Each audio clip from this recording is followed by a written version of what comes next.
Hey everyone, in this video I'm going to talk about reproductive isolation. It's important to remember that reproductive isolation is a reduction in gene flow between two populations.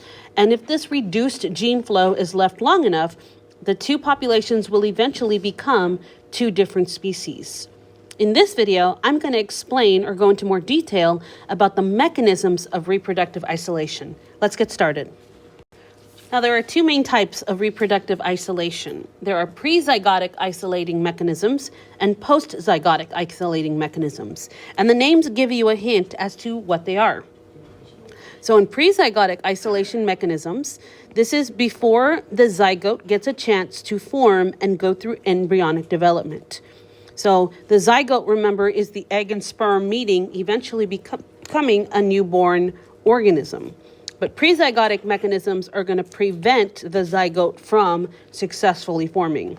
Post-zygotic mechanisms are going to be after a zygote forms, and usually this organism gets a chance to be born, but for some reason does not survive or reproduce later on in life.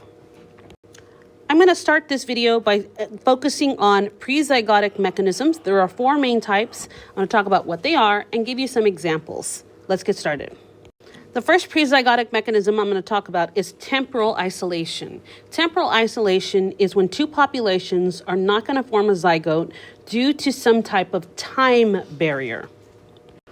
Now, a time barrier can be simply in terms of the two populations are living in the same area, but they're active at different times of day.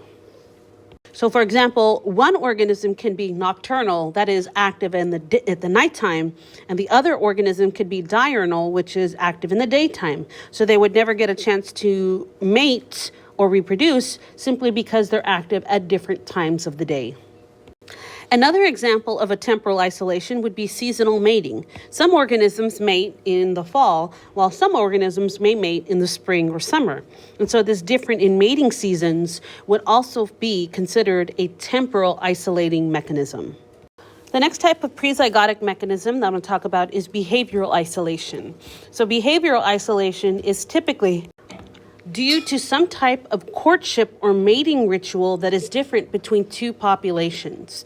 So you may have one population where the females prefer brightly colored feathers, but in another population you may have females who prefer males who have beautiful songs that they sing. So we call those kinds of rituals, we call those courtship rituals. And so if an organism doesn't have the right behavior to attract the female, then we would consider that a pre-zygotic isolating mechanism, specifically a behavioral isolation. Next, we have geographic isolation. Geographic isolation is what's going to lead to allopatric speciation. It's a physical separation between populations that reduces that gene flow. So if geographic isolation is left long enough, then we consider that to be allopatric speciation. Next, we have gametic isolation. With gametic isolation, it's a zygote fails to form even though the egg and sperm meet. But the reason why the zygote fails to form is because there's an incompatibility, or in other words, there's too much of a big difference between the number of chromosomes found within the egg and the sperm. So these are the four main types of pre-zygotic mechanisms. There are other types, but these are the four that are typically discussed on College Board's tests. Next, we're going to talk about post-zygotic mechanisms. And again, if you look at the name, post-zygotic means that the zygote does get a chance to form and go through the levels of, or the stages of embryonic development. But there's going to be something else that's going to prevent those hybrids, in other words, members of two different species mating and forming a new one, from successfully mating or surviving. The first is what's known as sterility. And basically what this means is that even though a hybrid can form, it's not going to form, the organism is not going to be able to have offspring of its own due to the number of chromosome differences. And so the classic example of this is a horse and a donkey mating, producing mules.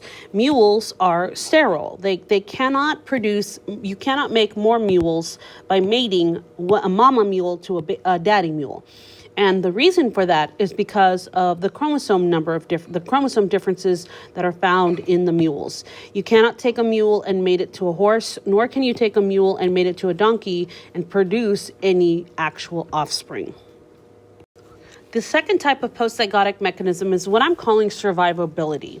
So this is basically saying that the hybrid is formed, so the zygote does form and goes through embryonic development, but the hybrid does not have the adaptations needed to survive or even to reproduce or even be able to find a mate or attract a mate. And so the hybrid has a reduced chance of surviving in the environment that it's found, or it is just not capable of maybe doing the right dance, the behavioral ship needed to attract a mate, because the females or the males of the species are just not impressed with the intermediate phenotype that it would contain from its parents. I hope this video was helpful. Thanks for watching. Bye.